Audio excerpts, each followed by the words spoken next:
जनाजा उठाते वक्त कुछ लोग जोर से कलमे तय्यबा पढ़ते हैं, क्या जोर से पढ़ना जायज़ है या नहीं। देखिए, एक इम्पोर्टेंट मसला है कि बहुत ज़्यादा तादाद में लोग जब जनाजा उठाते हैं ना तो वो बुलंद आवाज़ से ज़ोर से कुछ पढ़ते हैं। तो क्या पढ़ना चाहिए और किस तरह से पढ़ना चाहिए, बुलंद आवाज़ से पढ़ना चाहिए या नहीं पढ़ना चाहिए।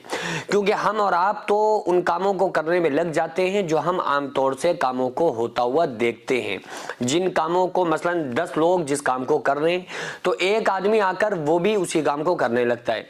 वो ये नहीं गौर व फिक्र करता है कि हमें इस काम को करना चाहिए या नहीं करना चाहिए, या अगर करना चाहिए तो किस अंदाज में करना चाहिए, किस तरह से करना चाहिए। कहीं ऐसा ना हो कि जिस काम को हम सवाब के लिए कर रहे हैं, सवाब समझ कर रहे हैं, कहीं वही हमारे लिए गुनाह का बाइस बन जाए, कहीं ऐसा ना हो। तो इसीलिए हम लोगों को हर एक मसले पर गौर व फिक्र भी करना चाहिए, ना मालूम हो तो उलमा से पूछना भी चाहिए और सवाल करना चाहिए। क्योंकि अल्लाह ताला ने कुरान मुक़द्दस में इरशाद फरमाया, फसअलू अहल ज़िक्र इन कुंतुम ला तालमून, कि अगर तुम नहीं जानते हो तो अहले इल्म से सवाल करो। जो जानने वाले लोग हैं ना तो तुम उनसे पूछो। तो अल्लाह ने हुक्म दिया इस चीज़ का। तो आज पूछने पुछाने का रिवाज तो ख़त्म हो चुका है। बहुत ज़्यादातर जो लोग पूछने के लिए आते हैं ना वो यही पूछने आते हैं कि हमने तलाक दे दी, तलाक हो गई कि नहीं हो गई, 3 तलाक़ें दे दी, हो गई कि नहीं हो गई, मैंने गुस्से में तलाक दे दी, हो गई। भाई ये सवाल आजकल बस आ रहे हैं। बाकी दीन के जो सही मसाइल हैं ना, जो फ़िक़ही मसाइल, ये सवाल बहुत कम आते हैं लोगों के।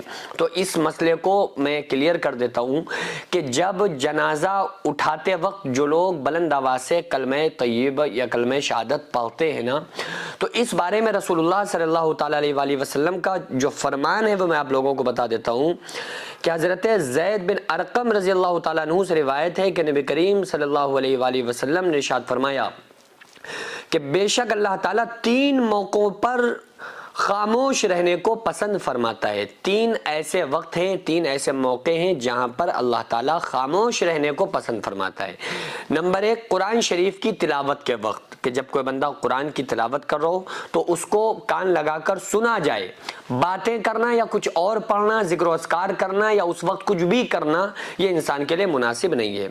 दूसरा काम कि दुश्मन से मुकाबले के वक्त, यानी जब क़िताल हो रहा हो ना, जंग चल रही हो, क़िताल के वक्त, उस वक्त भी इंसान को बातें वगैरह नहीं करना चाहिए। तीसरा, आप सल्लल्लाहु अलैहि वसल्लम ने इरशाद फरमाया कि जनाजे के पास, ये तफसीर इब्ने कसीर सफ़ा नंबर 417 पर ये मौजूद है। किसकी तफसीर में? या अय्युहल्लज़ीना आमनू इज़ा लक़ीतुम फ़िआ, इस आयत की तफसीर में, तफसीर इब्ने कसीर में ये बात मौजूद है। उसके अलावा सहाबा किराम रज़ी अल्लाह ताला अन्हुम अजमईन 3 मौक़ों पर बोलने को मकरूह समझते थे। 3 ऐसे मौके थे जिनमें सहाबा किराम नहीं बोलते थे और बोलने को मकरूह समझते थे। पहला, जनाजे के वक्त, जब जनाजा उठता था उस वक्त। दूसरा, क़िताल के वक्त। और ज़िक्रुल्लाह के वक्त। ये यानी सहाबा किराम इन 3 मौक़ों पर नहीं बोलते थे और इन 3 मौक़ों पर बोलने को मकरूह समझते थे।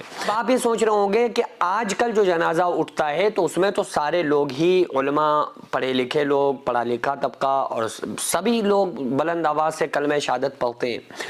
तो देखिए, ये मामला क्या होता है कि जब किसी वक्त में एक अक्सरियत किसी काम को करने लग जाती है ना तो फिर सारे लोग ही उसी अक्सरियत के मुताबिक काम करना शुरू कर देते हैं।